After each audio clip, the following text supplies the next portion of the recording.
ایوبی، مسلمانوں پہ ظلم ہوا، فلسطین میں آگ لگی اور پورے فلسطین کی گلیاں خون سے بھر گئیں، ایک دن کے اندر 70,000 مسلمان قتل ہوا۔ گھوڑوں سے سڑکوں پہ چلا نہیں جاتا تھا، گھوڑے پھسلتے تھے، اتنا خون تھا، اور کچی سڑکیں تھی، اتنا خون تھا، پہلے کچی زمین نے خون پیا، پھر خون اس سے باہر آیا، پھر بھی اتنا سخت 70,000 آدمی قتل ہوا۔ صلاح الدین ایوبی کون تھے؟ میرے غوث اعظم جیلانی کے مدرسے کے طالب علم تھے۔ جامعہ نظامیہ مدرسہ، یہ مدرسے ہیں جنہوں نے دین کے مجاہد پیدا کیے، مدارس ہیں جنہوں نے دین کے مجاہد پیدا کر کے پوری دنیا کے اندر پھیلائے ہیں۔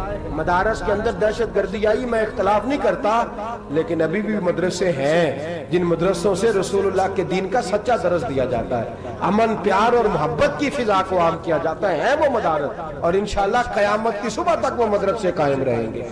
صلاح الدین ایوبی مدرسے کے طالب علم ہے، مدرسے کا، لیکن مدرسہ اس کا تھا جو ساتھ درویش بھی تھا۔ صلاح الدین ایوبی اکیلا اپنے دوستوں سے کہنے لگا مسلمانوں کی مدد چند سالوں میں نکلو مدد کریں۔ انہوں نے کہا تیرے نکلنے سے کیا ہوگا؟ کہنے لگا میں نے نہیں نکلنا، میرے اللہ نے میری مدد کرنی ہے، میرے اللہ نے میری اٹھ باندھ کمر، کیا ڈرتا ہے پھر دیکھ خدا کیا کرتا ہے، اور میں مجھے نکلنے دے، اللہ میری مدد کرے گا۔ تھوڑا تھوڑا کر کے فوج جمع کی، کوشش کی، چند سالوں کے بعد اسی جگہ جہاں مسلمانوں کا خون بہا تھا اللہ نے اسلام کا جھنڈا پھر سے بلند کر دیا۔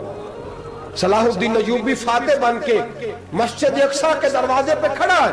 چند سال گزرے، عیسائیوں کا اپنا وہ ظلم ابھی یاد ہے، اور عیسائی سارے لیڈر کہتے ہیں تیاری کر لو، اب ہمارے بچے کاٹے جائیں گے، عورتیں بیوہ ہوں گی، گردنیں کٹیں گی، اب دیکھنا جتنا خون ہم نے بہایا تھا مسلمان اس سے دگنا بہائیں گے۔ صلاح الدین ایوبی گھوڑے پہ کھڑے ہیں اور پوچھتے ہیں او عیسائیوں بتاؤ تمہارے ساتھ کیا کروں؟ گردنیں جھک گئیں، جواب کوئی بھی نہیں۔ کہا تم نے 70,000 مسلمان ایک دن میں مارا تھا، بولو تمہارے ساتھ کیا کروں؟ تم نے ایک دن میں مسلمان یوں کاٹے جیسے گاجر مولی کاٹی جاتی ہے، بولو کیا کروں؟ عیسائی کہنے لگے ہمیں اپنے ظلم یاد ہے، تشدد یاد ہے، بربریت یاد ہے، تو بہتر جانتا ہے تو نے کیا کرنا ہے۔ صلاح الدین ایوبی گھوڑے پہ فاتح کھڑا ہے، آنکھوں میں آنسو آئے، تڑپ کے رویا، کہنے لگا میں تمہارے ساتھ وہی سلوک کروں گا جو میرے مصطفیٰ نے قریش مکہ کے ساتھ فرمایا تھا، لا تصریب علیک، جاؤ تم پر کوئی زیادتی، جاؤ تم آزاد ہو۔ اس نے کہا تو کر کیا رہا ہے؟ کہنے لگا میں کیا کروں، میں اس محمد کا ماننے والا ہوں جس نے معاف کرنا سکھایا ہے صلی اللہ علیہ وسلم، میرے پیروں میں زنجیر ہے رسول اللہ کی غلامی کی، جاؤ تم آزاد ہو۔ اس نے کہا تم آزاد ہو، لوگوں نے کلمہ پڑھنا شروع کر دیا، اشہد ان لا الہ الا اللہ واشہد ان محمدن عبدہ۔ سارے قبیلے کے کچھ نہ کچھ لوگ مسلمان، ایک قبیلہ رہ گیا مسلمان نہیں ہوتا۔ صلاح الدین ایوبی اپنے خیمے میں بیٹھے ہیں تو ایک بی بی آ گئی، اس قبیلے کا کوئی شخص مسلمان نہیں ہوتا۔ بی بی آئی، آگے کہنے لگی میرے 4 بیٹے جنگ میں کھو گئے، چھوٹے چھوٹے بچے جنگ میں کھو گئے، مل نہیں رہے، فوجیوں کو حکم دے مجھے میرے بچے تلاش کر کے دیں۔ صلاح الدین ایوبی نے جھٹ پٹ سر پہ امامہ باندھا، نیزہ پکڑا، سینے بند باندھا، اپنے جبے کو سمیٹا اور باہر کہنے لگی تو کدھر جا رہا ہے؟ کہنے لگا میں خود تیرے بچے تلاش کر کے دوں گا۔ صلاح الدین چند سپاہی ساتھ گلی گلی نکلے، گلی گلی فجر کے نکلے، اثر ہو گئی، تھک گئے، 2 نمازیں صحرا میں پڑھی، جنگل کے اندر پہنچے تو ایک کونے میں 4 بچے ایک جگہ ڈرے اور سہمے ہوئے بیٹھے ملے۔ صلاح الدین ایوبی اٹھا کے لائے، ماں کو کہنے لگے تیرے بچے ہیں، نکلا اس لیے تھا کہ میرے نبی نے فرمایا بچے جدا ہوں تو ماں کو درد بڑا ہوتا ہے، اور میرے رسول نے فرمایا تھا جب جنگ کرنے جاؤ تو کھیت برباد نہ کرنا، فصلیں تباہ نہ کرنا، بچوں کو ماں سے جدا نہ کرنا۔ فرمایا میں سوچ رہا تھا تیرے بچے کہیں میری وجہ سے جدا ہو گئے تو مصطفیٰ کو جواب کیا دینا؟ فرمایا تیرے بچے ڈھونڈ کے لایا ہوں۔ بچے ماں کے پاس آنے لگے تو ماں نے بڑے بیٹے کے منہ پہ تھپڑ مارا، کہتا اماں کیا ہوا؟ کہنے لگے تو نے سنا نہیں کہ دشمن کے بچوں کی اتنی حفاظت کرتا ہے، میرے پاس نہ جا، اس کے قدموں میں بیٹھ جا، جس نبی کے غلام اتنے سچے ہیں وہ نبی کتنا سچا ہوگا۔ جس نبی کے نوکر اتنے کھڑے ہیں وہ نبی کتنا کھڑا ہوگا. جا کے کلمہ پڑھ لے. مسلمانوں کی نا ایک تعداد لڑتے لڑتے دور چلے گئی. تاتاریوں نے قید کر لیا. 4 مسلمان تھے, تبلیغ کرنے گئے, جنگ کرنے گئے, جہاد کرتے کرتے کافروں سے لڑتے تاتاری قوم میں چلے گئے. وہاں قید کر لیے گئے تو سزائے موت کا حکم ہوا. 4 بزرگ تھے. سزائے موت کا حکم ہوا تو تاتاری بادشاہ جو تھا وہ بڑا خلاف تھا, بڑا سخت مخالف تھا مسلمانوں کے. اس نے کہا کہ ان کو جب پھانسی دینا نا مسلمانوں کو تو میرے سامنے دینا. اب 4 عالم ہیں, 4 صوفی ہیں, سفید داڑیاں, سر پہ امامے. پھانسی کا وقت آیا تو جو پھانسی گھاٹ ہے وہ ایک ہے. چاروں کو اکٹھے پھانسی نہیں ہو سکتی. ایک کو کہا کہ ایک ایک کر کے ان کو پھانسی دو. جب پھانسی کا وقت آیا نا تو جو سب سے پیچھے صوفی تھے وہ دوڑ کے آگے آئے, کہنے لگے بادشاہ پہلی باری میری لگا. پہلی. اب بادشاہ نے کہا ٹھیک ہے اسے لٹکا دو. وہ قریب آئے تو دوسرے دوڑ آئے, کہنے لگے نہیں پہلی باری میں نے زیادہ کافر قتل کیے, میرا بڑا جرم ہے, مجھے پہلے سزا دو. ان کو پھانسی دینے لگے تو تیسرے آ گئے, کہنے لگے نہیں یہ تو میرا قتل کرتا تھا, رستے میں بتایا کرتا تھا, ڈھونڈ کے میں بتلاتا تھا کہ یہاں زیادہ تعداد ہے, مجھے پہلے پھانسی دو. تیسرے کے ساتھ بات ہو رہی تھی تو چوتھا دوڑا آیا, کہنے لگا یہ رستے بتاتا تھا, یہ تبلیغ کرتا تھا, یہ سارا کچھ کرتا تھا, لیکن کہا یہ کہتے تھے چلو واپس چلتے ہیں. میں جانے نہیں دیتا تھا, میں کہتا تھا اور کافر مارنے اور علاقے فتح کرنے, میرا جرم بڑا ہے, مجھے پہلے پھانسی دو. بادشاہ کہنے لگا مجھے 35 سال ہو گئے حکومت کرتے, بڑی دنیا کو پھانسی دی ہے. لوگ تو ایک دوسرے کو دھکے دیتے ہیں کہ پہلے تو جا, پہلے تو جا, اور تم کیسی قوم ہو کہ ایک دوسرے پہ قربان ہو رہے ہو. کہنے لگا تم ایک باپ کی اولاد ہو. جاگ رہے آپ لوگ. تاتاری بادشاہ, کافر بادشاہ, اسلام کی مخالفت کرتے ہیں. ایک باپ کی اولاد ہو کا نہیں, ایک قبیلے کے رہنے والے ہو کا نہیں, ایک ملک کے رہنے والے ہو نہیں. اس نے کہا رشتہ کیا ہے, تمہارا رشتہ کیا ہے؟ تو بول کے کہنے لگے خدا ایک ہے, نبی ایک ہے. خدا ایک ہے اور نبی منفرد ایک ہے. اس قوم کی نقصان بھی ایک ہی سب کا نبی. اللہ بھی, قرآن بھی ایک. کیا ہی اچھا تھا ہوتے اگر مسلمان بھی ایک. یوں تو سید بھی ہو, مرزا بھی ہو, افغان بھی ہو, تم سبھی کچھ ہو, بتاؤ کہ مسلمان بھی ہو. فرمایا ہمارا اللہ ایک ہے, نبی ایک ہے. تو کہا پھر ایک دوسرے پہ جان کیوں دیتے ہو؟ فرمایا ہمارے نبی نے ہمیں بھائی بھائی بنا دیا ہے. بھائی کا دل نہیں کرتا اس کی آنکھوں کے سامنے بھائی چلا جائے, ہمارا دل نہیں کرتا پہلے مجھے دے, پہلے مجھے دے. بادشاہ کہنے لگا تمہارا جذبہ مجھے متاثر کر گیا, جاؤ میں تم چاروں کو آزاد کرتا ہوں, تمہیں آزاد کرتا ہوں. میرے دوستو یہ رنگ تھا, دیکھیں نا, یہ اس دھرتی نے نظام دیکھا ہے نا, اس فلک میں پہلی بار دیکھا, اس زمین نے پہلی بار. اور میرے حضرت صاحب فرمایا کرتے تھے زمین تڑپ کے روئی, اس نے پہلی دفعہ دیکھا. احد کا میدان ہے, 3 صحابہ تپتی ہوئی زمین پہ زخموں سے چور چور پڑے ہیں. حضرت انس بن نضر رضی اللہ تعالیٰ عنہ پانی کا پیالہ لے کے پہنچے. ایک زخمی سے کہا تجھے پانی پلانا ہے, تو کہنے لگا میرے زخم تھوڑے ہیں, وہ جو ساتھ پڑا اس کے زخم گہرے ہیں, پہلے اسے پانی پلا دے, جا اسے دے دے. اس کے پاس پہنچے تو وہ کہنے لگا وہ مجھ سے پہلے گرا تھا, اس کا زخم زیادہ گہرا ہے, اسے پانی پلا. تیسرے کے پاس گئے تو کہنے لگا چوتھا تڑپ زیادہ رہا ہے, اس کی عمر زیادہ ہے, میں تو جوان ہوں برداشت کر لوں, بڑھاپے کی وجہ سے نڈھال ہو گیا, پہلے اسے پانی پلا. چوتھا کہنے لگا 5ویں کے پاس جا, 5واں کہنے لگا 6ٹھے کے پاس جا. حضرت انس بن نضر کہتے میں رو پڑا, میں نے کہا محمد کے غلاموں, رسول نے تمہیں کیسا جذبہ دے دیا ہے, زبانیں پیاس سے باہر ہے لیکن تمہاری اخوت مرتے دم تک قائم ہے. کہتے میں 7ویں کے پاس گیا تو کہنے لگا اگر 6 قربانی دے سکتے ہیں تو مجھے خود غرض نہ سمجھ, میں نے نہیں پانی پینا, جا پہلے کے پاس لے جا. کہتے میں پہلے کے پاس آیا تو روح پرواز کر گئی, دوسرے کے پاس آیا تو روح پرواز کر گئی, میں 7ویں تک آیا تو انتقال کر گئے. کہتے ہیں پانی کا پیالہ میں نے اٹھایا اور میں نے زمین پہ رکھا تو میں نے کہا پانی کھوا رہنا, محمد کے غلام مر تو جاتے ہیں پر ایک دوسرے کا خیال بڑا رکھا کرتے ہیں, کھوا رہنا یہ مر جایا کرتے لیکن ایک دوسرے کا درد. میرے دوستو لٹا ہوا برما, روتے ہوئے مسلمان, سسکیاں اور آہیں لیتی ہوئی مائیں پوچھتی ہیں اے خاصہ اے خاصان رسول, وقت دعا ہے, امت پہ تیری آ کے عجب وقت پڑا ہے، وہ دین جو بڑی شان سے نکلا تھا وطن سے، پردیس میں وہ دین آج غریب الغربا ہے۔ فریاد ہے اے کشتی امت کے نگہباں، بیڑا یہ تباہی کے قریب آن لگا ہے۔ اور کیا خوبصورت جملے کہے تھے کہ نبی پاک صلی اللہ علیہ وسلم نے، حضور نے فرمایا تھا میرا مومن ایک جان کی طرح ہوتا ہے، ایک جان کی طرح ہوتا ہے، ایک کو تکلیف ہو جسم کے ایک حصے کو سارا حصہ پریشان ہوتا ہے۔ فرمایا یہ ایک مکان کی طرح ہے، ایک اینٹ دوسری اینٹ کو مضبوط کرتی ہے۔ فرمایا یہ مضبوط لوگ ہیں، یہ مضبوط لوگ۔ حضرت عمر فاروق کا زمانہ ہے، ایک آدمی نے سیری بھیج دی ایک گھر میں بطور تحفہ، قحط کا زمانہ تھا، گوشت ملتا نہیں تھا، جانور، ایک آدمی نے سیری بھیج دی ایک آدمی کے گھر میں۔ اس نے کیا کیا؟ اس نے اپنی بیوی سے کہا ہماری تو خیر ہے، ساتھ والا پڑوسی زیادہ غریب ہے، ادھر نہ بھیج دے، یہاں گندم امیر شہر کی ہوتی رہی خراب اور بچی کسی فقیر کی فاقوں سے مر گئی۔ کہا ساتھ والے پڑوسی کے گھر سے میں کئی دنوں سے بھوک کی آوازیں، وہاں بھیج دے۔ اس کے گھر گئی تو اس کی بیوی شوہر کو مشورہ دیتی ہے، کہتی ہے میرے بچے تو دلیر ہے، ساتھ والے کے چھوٹے ہیں، وہ گزارا نہیں، ادھر نہ بھیج دے۔ ادھر گئی۔ ایک روایت ہے 7 گھر، ایک روایت ہے 21 گھر۔ 21 گھروں میں گھومتی ہوئی وہ سری پھر پہلے کے گھر میں آ گئی، اور پہلا صحابی کہنے لگا صرف تو نے ہی محمد کا کلمہ نہیں پڑھا، باقی 20 نے بھی پڑھا ہوا ہے، صرف تو نے ہی رسول اللہ سے یہ درس نہیں لیا، باقیوں نے بھی لیا ہے، اور صرف تیرے اندر ہی جذبہ اظہار نہیں، تو ہی صرف مسلمانوں سے پیار نہیں کرتی، سارے ہی پیار کرتے ہیں۔ وہ سری پھر آ گئی ہے، اب کیا کرنا ہے؟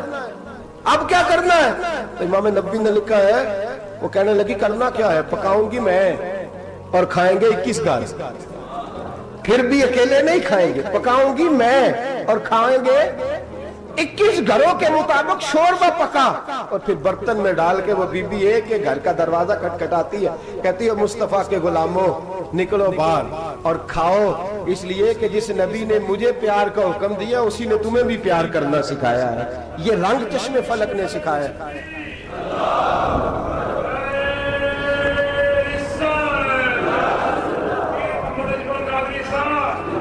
آپ کی بڑی مہربانی، زندہ باد وہی ہے جس کو اللہ رسول زندہ باد فرمائے، بڑی مہربانی، اللہ جزا دے۔ بنو قریظہ اور بنو نذیر 2 محلے تھے یہودیوں کے۔ یہودیوں نے بڑی عہد شکنی کی تو نبی پاک صلی اللہ علیہ وسلم نے ان کو بے دخل کر دیا، مدینے سے نکال دیا، مدینہ منورہ سے۔ یہودی نکل گئے مدینہ طیبہ سے، تو جب وہ نکل کے جا رہے تھے تو ان کے مکان، ان کے باغ، ان کی جائیدادیں بچ گئیں۔ نبی پاک علیہ السلام نے انصار مدینہ کو پہلے بلایا، جاگ رہے ہیں نا آپ لوگ؟ پیسے آتے کسی کو برے لگتے ہیں؟ اب تو یہ بھی حلال حرام کی تمیز بھی اٹھتی جا رہی ہے۔ جائیداد، باغ، مال، علاقہ خالی ہوا ہے، وہ چلے گئے اور لوگ تو ڈھونڈتے پھرتے ہیں۔ اللہ خیر فرمائے، شاملہ جگہ ملتی نہیں اب شہروں میں، وہ کس کس نے نام کرا لیا، کدھر گئی ہے کوئی خبر ہی نہیں، خالی جگہ پڑی ہے۔ میرے نبی پاک علیہ السلام نے پہلے انصار مدینہ کو بلایا، حضور نے فرمایا انصاریوں بہت بڑی جائیدادیں یہودیوں کی، بنو نذیر اور بنو قریظہ محلے خالی ہو گئے، میرا دل کرتا ہے وہ تمہیں دے دوں، اس لیے کہ تم نے اپنے مہاجر بھائیوں کے ساتھ بڑا تعاون کیا، جائیدادیں تم نے دے دی ہیں، مکانات دے دیے ہیں، بڑا کچھ تم نے دیا ہے، میرا دل کرتا ہے وہ تمہارے نام کر دوں۔ تو انصار مدینہ کیا کہنے لگے یا رسول اللہ دے تو ہم نے دیا ہے، پر وہ بیچارے جھچکتے ہی رہتے ہیں، وہ جھچکتے ہی رہتے ہیں، کھول کے ہماری چیزیں استعمال نہیں کرتے۔ تو حضور ہم تو پہلے ہی انصار ہیں، ہمارے پاس بڑا کچھ ہے، آپ مہربانی فرمائیں وہ سارا کچھ مہاجروں کو دے دے مہاجرین کو، ہمیں نہیں چاہیے۔ اب چلے گئے بات کر کے، میرے حبیب پاک نے مہاجروں کو بلا لیا، فرمایا بنو نذیر اور بنو قریظہ قبیلے کی جائیدادیں آئی ہیں، تمہارے پاس بظاہر جو چیزیں ہیں بھی وہ بھی انصار مدینہ کی ہیں، تو میرا یہ خیال ہے کہ وہ سارا کچھ تمہیں دے دیا جائے۔ ابو بکر صدیق رضی اللہ تعالیٰ عنہ کہنے لگے یا رسول اللہ صلی اللہ علیہ وسلم ہمارے انصار بھائیوں نے ہمارے لیے دل تک کھول دیے ہیں، حضور انہوں نے ہر چیز بانٹ کے ہمارے سامنے رکھ دی ہے، ہم اتنے خرد غرض ہیں کہ سارا کچھ لپیٹ جائیں۔ کہا حضور ہمارے پاس جو مکان ہے وہ ہے، ہم کاروبار کر رہے ہیں، تجارتیں کر رہے ہیں، مزدوریاں کر رہے ہیں، ہم انشاءاللہ اور بنا دیں گے، آپ یہ ہماری طرف سے ہمارے انصار بھائیوں کو گفٹ کر دیں گا۔ آپ انہیں دے دیں. میرے حبیب کی آنکھوں میں آنسو آ گئے. میرے نبی پاک علیہ السلام رو پڑے. یا رسول اللہ آپ کیوں روتے ہیں؟ فرمایا تمہارا یہ بھائی چارہ قائم رہا تو اللہ اسلام کو بڑی قوتیں عطا فرمائے گا. اللہ طاقتیں دے گا اسلام کو اگر تمہارا یہ رنگ قائم رہا, یہ انداز. میرے غلاموں تمہارے یہ طور طریقے, ایک بھائی کہتا ہے دوسرے کو, دوسرا کہتا ہے تیسرے کو. عرض یہ کرنے جا رہا تھا کہ رسول کریم صلی اللہ علیہ وسلم نے یہ پیغام دیا امت کو. فرمایا دیکھیں نا کتنے بڑے لفظ ہیں. یہ نہیں فرمایا دوزخ میں جائے گا, یہ نہیں فرمایا کہ اسے جہنم کی سزا ملے گی. میرے نبی نے فرمایا میں اسے مومن مانتا ہی نہیں, میں اسے مسلمان اپنا مانتا ہی نہیں. حضور کسے؟ فرمایا جو پیٹ بھر کے کھاتا ہے اور اس کا ہمسایہ بھوکا سو جاتا ہے. میں مومن ہی نہیں مانتا. سزا تو تب ملے گی نا کہ جب میں کسی سزا کا اعلان کروں. میں مانتا ہی نہیں, وہ میرا ہے ہی نہیں. خود پیٹ بھر کے کھا رہا ہے, ہمسایہ اس کا بھوکا. میں نہیں مانتا انما المؤمنون اخوہ, مومن بھائی بھائی, میں مانتا ہی نہیں اسے. اور میرے حبیب پاک اتنے بڑے لفظ حدیث میں اور کہیں نہیں ملیں گے, آپ اتنے بڑے جملے کہیں نہیں ملیں گے. میرے نبی پاک نے فرمایا اللہ کہے گا قیامت کے دن. کون؟ اتنے بڑے لفظ حدیثوں میں ملتے نہیں جتنے یہ ہیں. حضور نے فرمایا رب فرمائے گا بندے سے کہ میں تیرے پڑوس میں بھوکا تھا, تو نے مجھے روٹی کیوں نہیں کھلائی؟ کون کہہ رہا ہے؟ اللہ کہہ, میں بھوکا تھا تو نے روٹی نہیں دی, میں ننگا تھا تو نے کپڑا نہیں دیا, میں پیاسا تھا تو نے پانی نہیں پلایا, میں بیمار تھا تو تیمارداری. یا اللہ نہ تو کھاتا ہے, نہ پیتا ہے, نہ کپڑا پہنتا ہے, نہ تو بیمار ہوتا ہے. لا تأخذہ سنۃ ولا نوم, تجھے بیماری آتی نہیں, اونگ نیند نہیں آتی. میرے مالک تو میرے پڑوس میں تھا. حضور فرماتے ہیں رب فرمائے گا وہ جو بندہ تیرے پڑوس میں بھوکا تھا تو بندہ تو میرا ہی تھا نا. وہ جو بندہ تیرے پڑوس میں ننگا تھا تو بندہ تو میرا ہی تھا نا. وہ جو تیرے پڑوس میں پیاسا تڑپتا رہا تو وہ میرا ہی بندہ تھا. تو دوائی لینے جائے تو بڑے اسپتال میں اور اس بیچارے کو 20 روپے پرچی کے بھی میسر نہ آئے تو میرا ہی بندہ تھا. میرے دوست خیال کر اور یاد رکھ, یہ جو ہمسائے ممالک میں ظلم ہوتے ہیں, زیادتیاں ہوتی ہیں. ہمارے گھر کا پنکھا اچھا چلتا ہے, ہم جلوس اس وقت نکالتے ہیں جب ہماری لائٹ بند ہوتی ہے. ہم جلوس اس وقت نکالتے ہیں جب ہمارا SHO ہمیں تنگ کرتا ہے. ہم اس وقت درد محسوس کرتے ہیں جب ہمارے گھر تک آگ آ جاتی ہے. یہ جو باہر آگ جل رہی ہے یہ تیرے گھر بھی آ سکتی ہے. یہ جو باہر فساد ہو رہا ہے یہ تیرے دروازے تک آ سکتا ہے. میرے رسول پاک نے ایک جان, مسلمان کو ایک جان قرار دیا. مجھے بتائیے انگلی کو کٹ لگ جائے, مسلمان ایک جان ہے نا, انگلی کو لگ جائے کٹ, دماغ کہتا ہے میں نے نہیں سوچنا اس کے بارے میں نے اس کے درد کو محسوس ہی نہیں کرنا. انگلی کی درد ہے, انگلی جانے, اس کا کام جانے. ایسے ہی ہوتا ہے نا.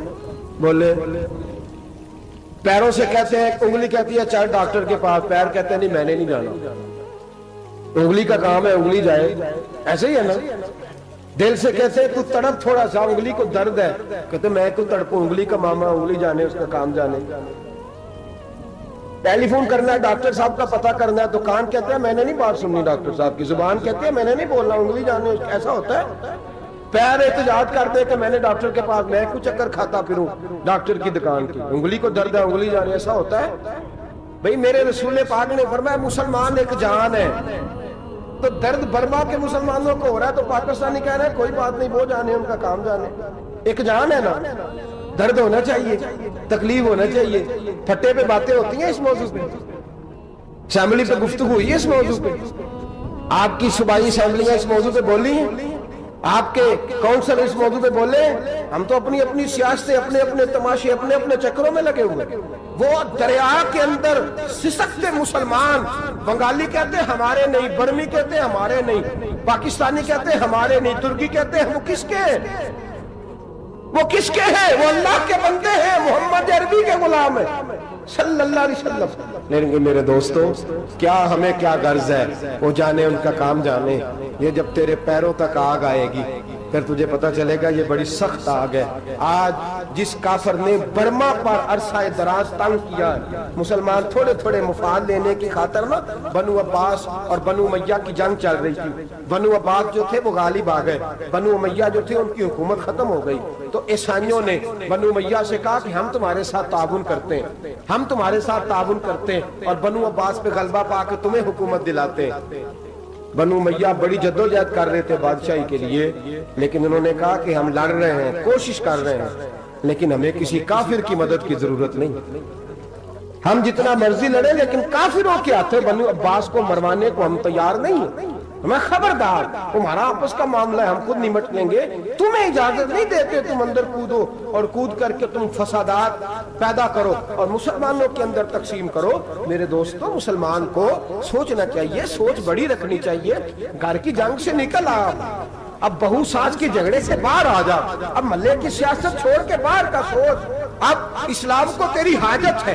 اب پوری دنیا جب مسلمان کو دیکھے نا، فیس بک یوز ہوتی ہے